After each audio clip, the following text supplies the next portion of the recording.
AP CM Jagan పై దాడి కేసులో పోలీసులు దర్యాప్తు ముమ్మరం చేశారు. ఇప్పటికే 6 టీంలను ఏర్పాటు చేసి వివిధ కోణాల్లో విచారణ చేస్తున్న బెజవాడ పోలీసులు తాజాగా మరో 16 టీంలను ఏర్పాటు చేసి వివిధ కోణాల్లో విచారిస్తున్నారు.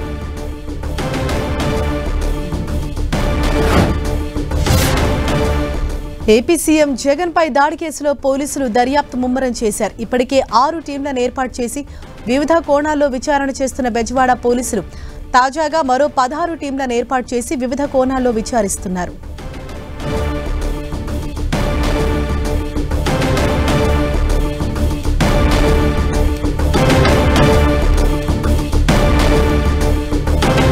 ఇప్పటికే ఏపీ సీఎం జగన్ పై దాడి కేసును చాలా సీరియస్ గా తీసుకున్నారు ఇటు పోలీసు అధికారులు. ఇప్పటికే ఈ కేసు దర్యాప్తులో వేగం పెంచారు.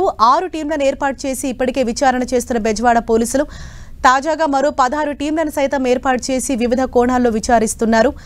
తొందరలోనే ఈ దాడి ఘటన వెనుక ఉన్న ఆ బాధ్యులను పట్టుకొని తీరుతామని చెప్పేసి పోలీసులు చెప్తూ ఉన్నారు. నిన్న మనం చూసామంటే ఈ కేసుకు సంబంధించి మొత్తం 6 ప్రత్యేక బృందాలను ఏర్పాటు చేసి ఈ కేసు దర్యాప్తు చేస్తున్న పోలీసులు ఈ రోజు మరో 16 టీంలను సైతం ఏర్పాటు చేసి మరింతగా వేగం పెంచారు. ఈ కేసు దర్యాప్తులో తొందరగానే ఆ నిందితులను పట్టుకొని తీరుతామంటూ కూడా పోలీసులు చెప్తున్నారు. ఇప్పటికే కొంతమందిని రహస్య ప్రాంతాల్లో సైతం విచారిస్తూ ఉన్నారు పోలీసులు. మరింత సమాచారంతో మా ప్రతినిధి తిరుమలరావు మనకు అందుబాటులో ఉన్నారు. తిరుమలరావు, ఈ జగన్ పై దాడి ఘటన కేసుకు సంబంధించి పోలీసులు మొత్తం ఎన్ని బృందాలుగా ఈ కేసు ఇన్వెస్టిగేట్ చేస్తున్నారు?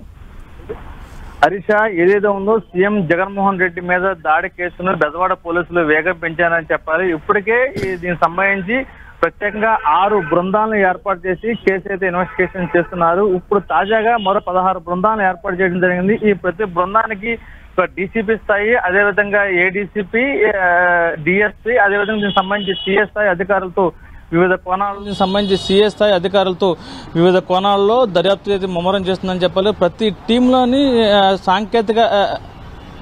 సాంకేతిక నిపుణులను ఉపయోగించి అయితే ఈ టీంను ఫామ్ చేయడం జరిగింది. అదేవిధంగా సైబర్ క్రైము, సెల్ టవర్, అదేవిధంగా దీనికి సంబంధించి ఎవరైతే ఉన్నారో రౌడీ షీటర్లకు సంబంధించి పూర్తి స్థాయిలో ఈ కేసు అయితే విచారణ చేస్తున్నారు. నగరం మొత్తం రౌడీ స్టేట్లు జల్లెడ పెడుతున్నారు. ఎవరు ఈ దాడి చేశారు, దీనికి గల కారణాలు ఏంటంటే కోణంలో అయితే విచారణ అయితే చేస్తున్నారు. ఇప్పటికే ఈ కేసుకు సంబంధించి 3 సెల్ టవర్లు ట్రాక్ చేసి ఎవరైతే ఉన్నారో టోటల్గా 20,000 సెల్ ఫోన్లు ఆ సమయంలో అక్కడ ఉన్నట్టు కూడా పోలీసులు గుర్తించడం జరిగింది. ప్రతి సెల్ ఫోన్, అదేవిధంగా ఈ నగర పరిధిలో ఉన్న అసంఘిక కార్యక్రమాలకు పాల్పడుతున్న వ్యక్తులపై అయితే ప్రత్యేకంగా పోలీసులు ఫోకస్ పెట్టినట్టు తెలుస్తుంది. ఏదైతే ఉందో దాడి జరిగిన ఘటన జరిగినటువంటి సింగనగర్, అజిత్ సింగనగర్ పోలీస్ స్టేషన్ పరిధిలోని రౌడీ స్టేట్లను క్షుణ్ణంగా పరిశీలిస్తున్నారు. ఆ ప్రాంతంలో గాంజాయి, అదేవిధంగా ఇతర మత్తు పదార్థాలు ఎక్కువగా ఉంటాయి. ఆ ప్రాంతంలో ఇప్పుడు దాడి జరిగిన ప్రదేశంలో నిత్యము గాంజాయి సేవిస్తూ ఉంటారని చెప్పేసి పోలీసులకు అయితే ప్రాథమిక విచారణకు వచ్చారు. దానికి సంబంధించి కొంతమంది ఇప్పటికే రౌడీ స్టేట్లను గాంజాయి సేవించే వాళ్ళను పట్టుకుని విచారణ అయితే చేస్తున్నారు. అదేవిధంగా సంబంధించి ఏదైనా ప్రముఖులు ర్యాలీ చేసే సమయంలో పిక్ పాకెట్లు కూడా ఎక్కువగా ఉంటారు. అదేవిధంగా పిక్ పాకెట్లు ఎక్కువగా ఉండటం కారణం ఏంటంటే అది ఏదైనా దాడి జరిగినప్పుడు అక్కడ భయాందోళన సృష్టిస్తున్న సమయంలో వాళ్ళు అక్కడి నుంచి పర్సులు పికప్ చేయడం కానీ ఇతరత చేయడానికి కూడా కొంతమంది టీం అక్కడ పనిచేస్తున్నారు. ఆ టీంకు సంబంధించి ఎవరు ఉండారనేది కోణంలో కూడా పూర్తిగా విచారిస్తున్నారు. రౌడీ స్టేట్లకు సంబంధించి కీలకంగా దీంట్లో మారినట్టు తెలుస్తుంది. ఈ రౌడీ స్టేట్లకు సంబంధించి ఆ సమయంలో జగన్మోహన్ రెడ్డికి దగ్గరలో ఎవరు సెల్ ఫోన్ ఉండారు, ఎవరు ఉండారనే కోణంలో అయితే పోలీసులు విచారణ అయితే ముమ్మరం చేస్తున్నారు. ఏదేమైనప్పటికీ ఈ కేసును ఛేదించడానికి కూడా పోలీసులు పెద్ద ఎత్తున ఇన్వెస్టిగేషన్ అయితే మొదలుపెట్టారు. ఈ కేసును ఏపీ డీజీపీ రాజనాథ్ రెడ్డి, అదేవిధంగా ఇంటెలిజెన్స్ డీజీ సీతారామయ్య పూర్తి పర్యవేక్షణతో, అదేవిధంగా సీఎస్ కూడా పర్యవేక్షణతో ఈ కేసు అయితే విచారణ ముమ్మరంగా చేస్తున్నట్టు తెలుస్తుంది. ఏదేమైనప్పుడు ఈ కేసు సంబంధించి ఈ రోజు ఎట్టి పరిస్థితుల్లో నిందితులను పట్టుకుని మీడియా ముందు ప్రవేశపెట్టే అవకాశం అయితే మనకి స్పష్టంగా కనబడుతుంది. అలాగే అంటే ఈ కేసు ఇన్వెస్టిగేషన్ కి సంబంధించి ఎటువంటి కీలక కోణాల పోలీసుల దర్యాప్తు అనేది కొనసాగుతోంది? అలాగే ఇప్పటి వరకు ఎంత మందిని విచారించినట్లుగా మీకు సమాచారం అందుతోంది?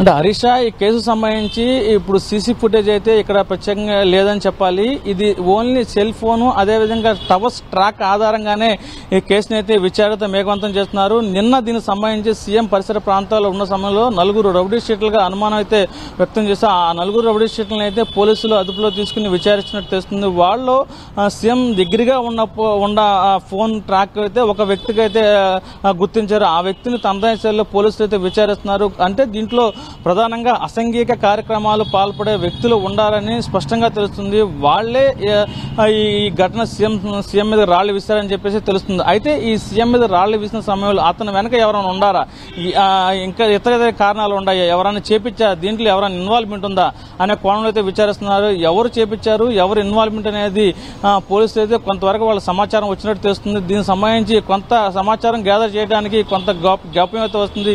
ఈ సమయంలో మొత్తం పూర్తిగా వివరాలు సేకరించి ఇతను వెనక ఎవరున్నారు, లేకపోతే ఇతను ఎందుకు చేశాడు అనే కోణంలో అయితే పోలీసులు విచారణ అయితే వేగవంతం చేస్తున్నారు. ఈ కేసుకు సంబంధించి ఈ రోజు ఎట్టి పరిస్థితుల్లో మీడియా సమావేశం ఏర్పరిచే అవకాశం అయితే కనిపిస్తుంది. హరీషా. Right, thank you Tirumalarao.